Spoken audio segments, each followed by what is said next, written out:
Christmas time and throughout the year there are songs that always have their place. This one really belongs to Christmas, but we're making Christmas happen in March on this particular occasion as we record on the 13th of March, a little number that really belongs to the Christmas season. Very well-known and well-loved old Christmas carol or song called Good King Wenceslas. And the thing about this song is that it's given me a lot of trouble over the years, because initially I had its origin very much mixed up. For instance, I always thought for many years that Good King Wenceslas was a Swedish carol, because Wenceslas, you know, that sounds like a Swedish name there, and it really should be a Swedish carol, but it's not. However, thinking that it was, I used to think to myself, I wonder how a Swede would sing it. And I thought it might be something like this. Good King Wenceslas looked out on the feast of Stephen, when the snow lay round about, deep and crisp and even. Brightly shone the moon that night, though the frost was cruel. Then a poor man came inside, gathering winter fuel. Well, I don't know whether a Swede would really sing it like that or not, but that was sort of the way it was in my mind.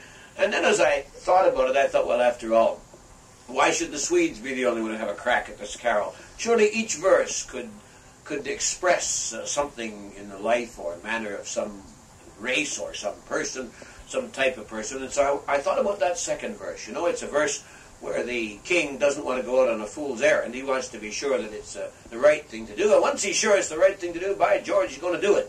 And I thought that sort of reminded me of a canny Scot, you know. It's no that they're stingy as people think. They're very generous people, but they don't like to waste their generosity, you see. They like to know what they're doing.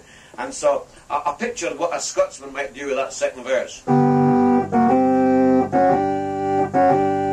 Hither, pageant, stand by me, if thou know'st to tell, and yonder peasant, who's he, where and what his dwelling? Sire, he lives a goodling hence, underneath the mountain, right against the forest fence, by St. Agnes' fountain.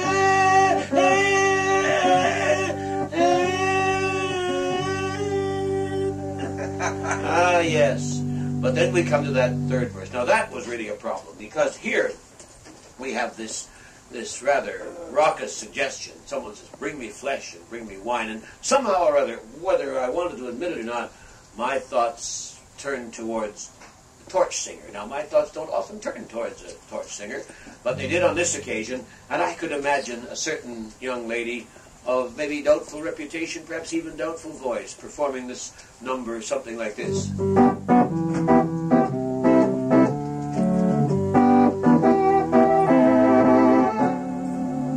Bring me flesh and bring me wine, bring me pine logs hither.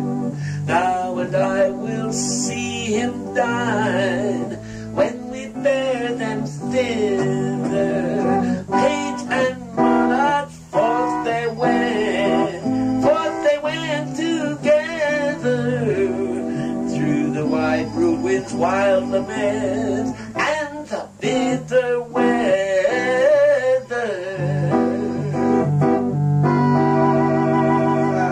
Ah, yes. But then, of course, what we really know to be true about this situation is that it could have happened in any part of the world. I mean, situations can occur anywhere.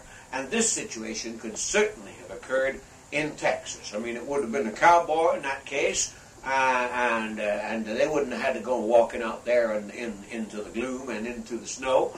There might have been a sandstorm or something like that there, you know, but they could have had a horse, eh? And if they had a horse, I think it might have been something like this.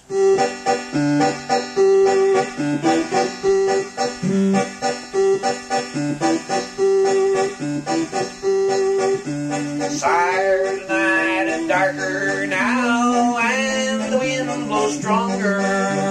Fails my heart, I don't know how, I can't go no longer. Mark my footsteps, my good page, tread thou in them boldly. Be sure gonna find that the winter's rage while freeze your bloodless coldly. Yodelay, yodelay, yodelay.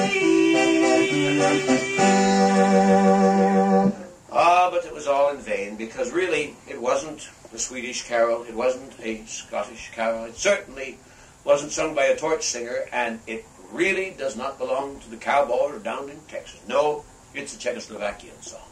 And therefore, what could we possibly do but imagine the full glory of the Toronto Symphony Orchestra and a noted Czech soloist who comes to Thompson Hall in Canada at Christmas time and brings a special gift from my country. I want to sing for you the last verse of this great carol that survives in the mountains of Czechoslovakia. Have we got mountains in Czechoslovakia? I don't know, but whatever we got there, this carol survives, oh, it survives really all the time. And now you're going to hear how it should be done.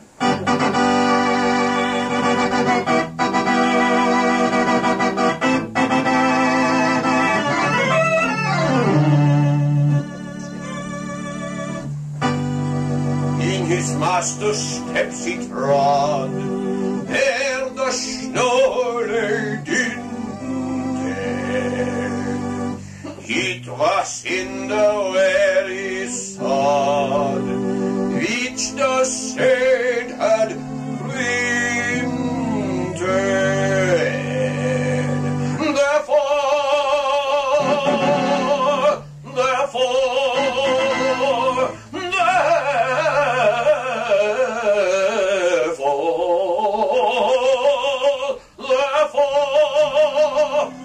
Therefore, Christian men, be sure, the wealth and the rank possessing, you but now will bless the poor, shall yourselves find blessing.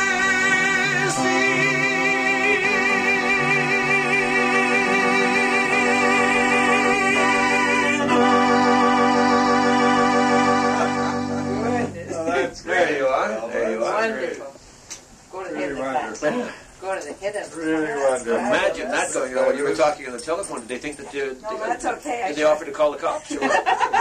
The men in the I white was coat. afraid the phone was going to upset the... Oh no, I was afraid that I was going to upset the phone. The person on the other end of the phone.